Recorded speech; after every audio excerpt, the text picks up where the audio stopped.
In het rand van de skimmakactie Nederland Schoon waart op een prottenplakken zwalkenafval oprommen door vrijwilligers.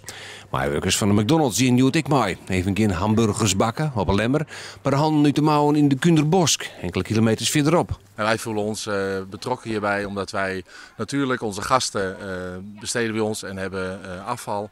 We hebben voldoende vuilnisbakken op het terrein staan, maar helaas gebeurt het dat onze gasten het zo nodig vinden om vuil uit de auto te gooien. Niet alleen McDonald's afval, ook afval van tankstations, supermarkten. En wij voelen ons verantwoordelijk. De laatste 15 jaar wordt er heel iets meer afval dumpt. Het gaat jaarlijks om meer dan 200 miljoen kilo zwalkenafval. Boswachters van Staatsbosbeheer treffen van alles aan. Ik heb van de week nog weer wietafval gevonden, complete ventilatoren van kwekerijen, koelkasten, bankstellen, plastic, peuken, complete asbakken vol. Het is eigenlijk een schande dat mensen op die manier het achterlaten. Terwijl het overal zo makkelijk is. Er staan overal prullenbakken.